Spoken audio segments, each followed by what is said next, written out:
চট্টগ্রাম নগরীর দেওয়ানবাজার রুমঘাটা এলাকায় ফাটল ধরা একটি ঝুঁকিপূর্ণ ভবন পরিদর্শন করেছেন চট্টগ্রাম সিটি কর্পোরেশনের মেয়র ডাক্তার শাহাদাত হোসেন। ঘটনাস্থলে গিয়ে তিনি ভবনের সার্বিক অবস্থা পর্যবেক্ষণ করেন এবং জননিরাপত্তাকে সর্বোচ্চ গুরুত্ব দিয়ে সংশ্লিষ্ট কর্তৃপক্ষকে দ্রুত প্রয়োজনীয় ব্যবস্থা নেওয়ার নির্দেশ দেন। মেয়র বলেন, ঝুঁকিপূর্ণ ভবন কোনোভাবেই জনসাধারণের জন্য নিরাপদ নয়, তাই সম্ভাব্য দুর্ঘটনা ও প্রাণহানি এড়াতে দ্রুত ভবনটি অপসারণের কার্যক্রম শুরু করতে হবে। এ সময় তিনি স্থানীয় বাসিন্দাদের ভবনটির আশপাশে প্রয়োজনীয়ভাবে অবস্থান না করার আহ্বান জানান।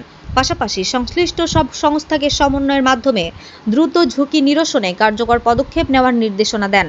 পরিদর্শনকালে চট্টগ্রাম সিটি কর্পোরেশনের সংশ্লিষ্ট কর্মকর্তা, প্রকৌশলী এবং স্থানীয় প্রশাসনের প্রতিনিধিরা উপস্থিত ছিলেন। নিসুরজিয়ান আছে কারণ ইয়ান কিন্তু already wall in the fuzzy বাইকে বলি মারিস তা কোন বহুত কি কথা কথা নয় দিবেন যে কোনো মুহূর্তে কিন্তু বাংলি মানুষ একদম বাচ্চা পয়লা একদম মারা যাবে এখনই পাই ফেলাম আপনারা সিরিয়ালি কিন্তু আর ওনারা যে কোনো মুহূর্তে পানিশমেন্টের আদায় ওনারা হয়ে যায় দ্রুত পানি ফেলাম। HM Expert B500 CWR স্বাধীনতার সুবর্ণ জয়ন্তীতে নতুন বাংলাদেশ গড়ার প্রত্যয় HM Steel।